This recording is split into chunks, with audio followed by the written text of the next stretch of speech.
মেয়েটি লাইভ কমেন্টে একটি ছেলের বিপদের কমেন্ট দেখতে পায় এবং সে বুঝতে পারে ছেলেটি কোথায় আছে। মেয়েটি তার সাথে কানেক্ট হয় এবং যখন বুঝতে পারে ছেলেটি আসলে বিপদে পড়েছে তখন সে পুলিশে কল দেয়। এরপর মেয়েটি ছেলেটিকে আবার কল দেয় এবং বলে ল্যাবে আলমারির পিছনে একটি গোপন দরজা আছে, তুমি সেখানে গিয়ে দেখো। ছেলেটি সত্যি সত্যি গিয়ে দেখে সেখানে একটি দরজা আছে। এরপর মেয়েটি যখন ল্যাবে গিয়ে পৌঁছায় তখন দেখে সেখানে কেউ উপস্থিত নেই। সে যখন চলে যাবে তখন পুলিশ এসে তাকে মিথ্যা মামলায় গ্রেপ্তার করে। এরপর সেই ছেলেটি পুলিশ স্টেশনে আসে মেয়েটিকে খুঁজতে, কিন্তু ছেলেটিকে বলা হয় মেয়েটি 3 বছর আগে মারা গেছে। কিন্তু ছেলেটি জানতো মেয়েটি মারা যায়নি, আসলে মেয়েটি একটু আগে তাকে বাঁচিয়েছিল। এরপর মেয়েটি যখন পুলিশকে সবকিছু বলছিল তখনই হঠাৎ করে মেয়েটির হাত তখন একটু কেটে যায়। তারপর তার ব্রেসলেটটি চমকে ওঠে এবং ছেলেটি সেখানে গিয়ে পৌঁছায়। তারপর মেয়েটি যখন ছেলেটিকে ডাকাডাকি করে ছেলেটি তবুও তার দিকে তাকায় না।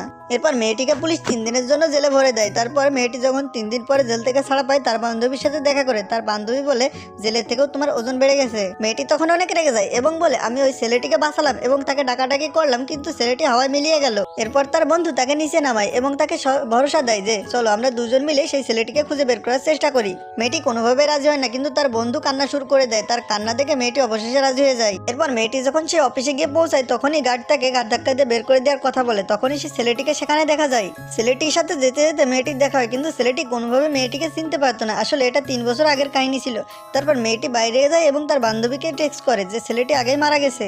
তারপর সেই 3 বছর পিছিয়ে থাকা লোকটি তাকে টেক্সট করে এবং তাকে বলে আমাদের টাইমলাইনের মধ্যে অনেক গ্যাপ ছিল এবং তুমি যাকে টেক্সট করেছিলে সেটা অন্য কেউ। ছেলেটি যখন তাকে মিট আপের জন্য দেখে মেয়েটি একবারেই হ্যাঁ বলে দেয়, কারণ সে তার সামনে গিয়ে জানতে চায় তো সে আসলে তার সাথে এমন কেন করলো। কিন্তু মেয়েটি যখন দ্বিতীয়বার তার সাথে দেখা করতে যায় তখন ছেলেটি তাকে অস্বীকার করে এবং মেয়েটিকে আবারও অফিস থেকে বের করে দেওয়া হয়। এরপর দেখা যায় 3 বছর পিছিয়ে থাকা ছেলেটিও সেখানে গিয়ে উপস্থিত হয়। তারপর সে তার সাথে তার ব্রেসলেটের মিল হয়ে যায়। তারপর ছেলেটি গায়েব হয়ে যায়। এরপর সেই ছেলেটি যখন বাইরে ওই মেয়েটিকে দেখে তখন সে ভাবুক হয়ে যায় এবং তাকে দেখার জন্য তার কাছে ছুটে যায়। তখন মেয়েটি তাকে ঘুষি মারে দেয়। তো বন্ধুরা, কোরিয়ান ড্রামা পেতে চ্যানেলটি লাইক, কমেন্ট, শেয়ার এবং সাবস্ক্রাইব করে সাথে থাকো।